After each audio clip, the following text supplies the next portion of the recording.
Hi, I'm Brittany Rose, and I'm trying something different today because I'm having one of those days where I'm feeling lost and disoriented and agitated and gloomy. And if I was a cartoon character, I would have one of those squiggly lines all over my head, like Charlie Brown. Um, there are fires burning in multiple cities neighboring mine, and the air is thick with the taste of smoke, and you can see it. And it just feels fitting, you know, as without, so within, as above, so below. And I've been feeling lost and without direction.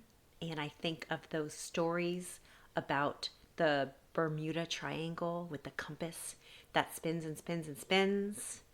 Um, and I feel as if I am sitting in this space between where I'm coming from and where I'm going. And it's like the eye of the storm, and I'm weightless. And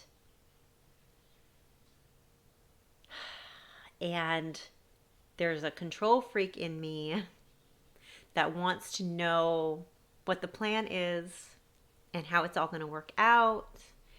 And then there's the intuition within me that knows that everything's just fine and that I'm held by the universe.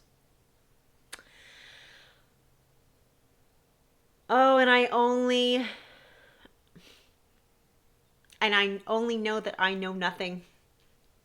I know absolutely nothing. And so I feel into love, and I feel into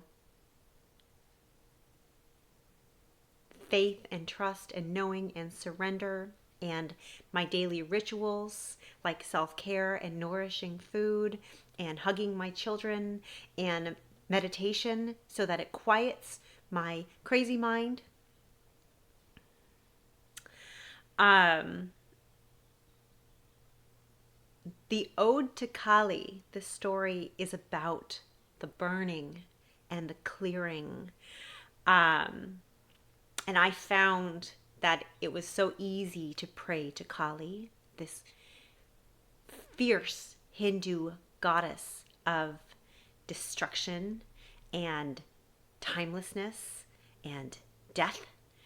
I found it easy to clear to pray to her and say, "Oh Kali, please clear away all that doesn't serve me and all that isn't aligned for my highest best, so that I can be the most divine version of self." Um, and yet I had to learn that the humor of how easily we invoke Kali and ask her to do that work. For the work of clearing, while it's beautiful, it's dutiful and it's heavy, and there are contracts to clear and attachments and dreams to put to rest that held us and nurtured us for a very long time, that held and nurtured me for a long time. And there is an identity of self to put to rest.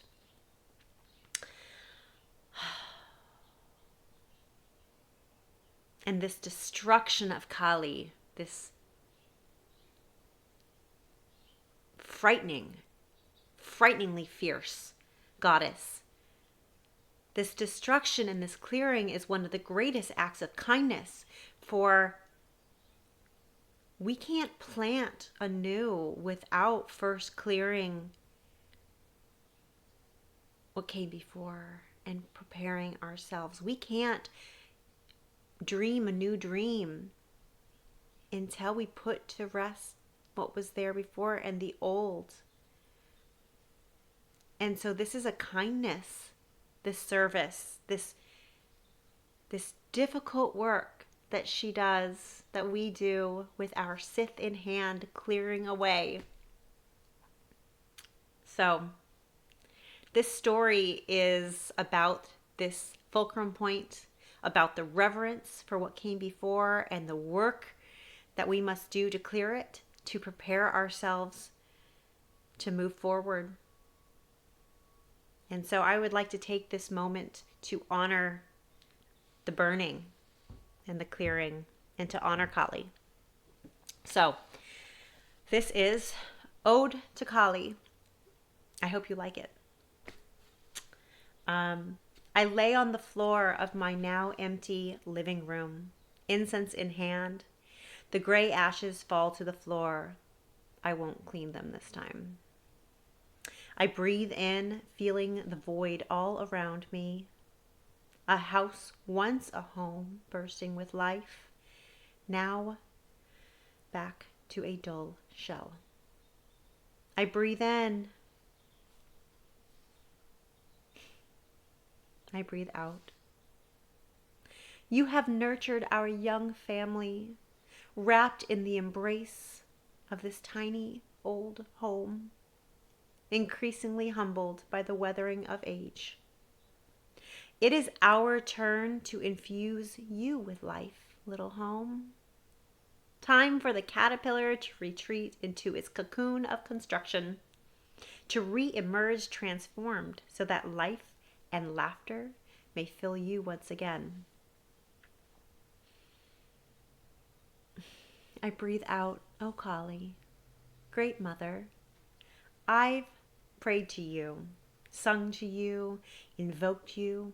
Even my children know the songs. Burn it all away, Kali. If it doesn't serve us, then burn it all away. Today, my heart aches as I am humbled in reverence. I arrived just in time to see the standing trunk of my meditation tree. Purple flowers and sweet alyssum scattered all about, some still clinging to roots unearthed, blooms bursting only days ago, just in time for this ceremony. A death ritual, final wish received and honored. The circle of stones at your base, carried from the beach only steps away. Flowers in your toes, my ancient apricot tree. Countless morning offerings of presents shared. Communion during the quiet moments and the difficult ones. We held each other, air thick with intimate intention. Nag Champa wafts through the branches, remembered. I kiss where they've been cut, feet placed on your severed roots, and my heart to your trunk. This heart holds the memory of a wise elder standing divine.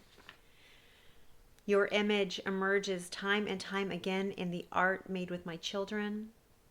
I thank you, mentor, for our time together, for the honor of holding you in your final stage of life, and for how you held me, dear giving tree.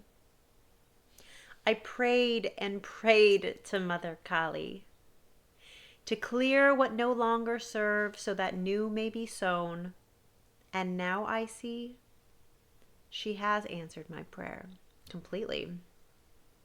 Perhaps like this starter home, we are raised into starter identities, constructed by the dreams of others before our time, additions and expansions tacked on with questionable craftsmanship.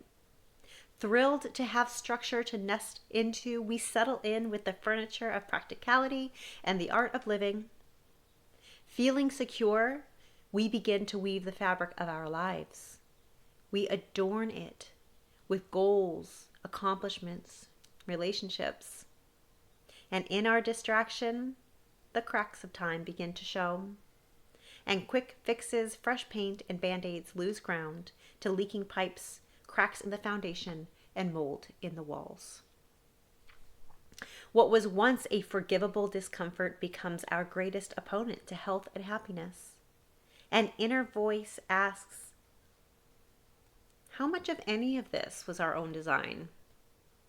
What did I accept, like an ill-fitting suit, before I knew there was another option?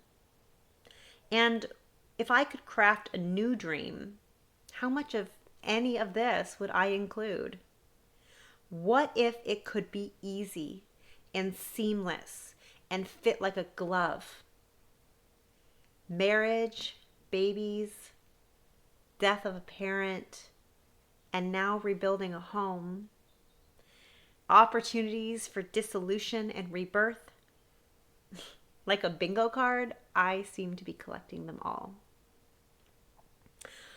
O Kali, I offer reverence for the work you do, scythe in hand. For though we pray to clear all that doesn't serve, the prayer is easier than the work. With hidden entanglements and deep contracts to uproot. Dear friend, I implore you to take pause.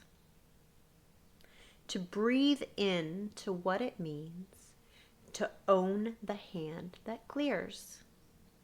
To bear the heavy stones of judgment and duty. Gaze into the pool of the seer stones. Rose quartz pools respect and gratitude for the life taken. Smoky quartz pools respect and gratitude for the life taker. Along with my crumbling home must fall my meditation tree with its flowers in bloom and the growth marks of children on the wall.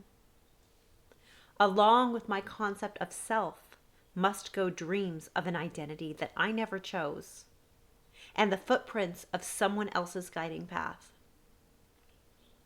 Compassion filling my heart, I thank them, for we were doing the best we could with what we knew, and we would not be who we are today without the self of yesterday. I offer to the clearing my grief and my joy, a love letter to releasing what was once safe shelter, and I promise to plant anew with dreams birthed from deep within and reverence for all that came before. May your burning and your clearing be purposeful, and may we honor the process. Pause to honor this before rushing to plant anew. And when we do plant anew, let's do so with intention. Thank you very much.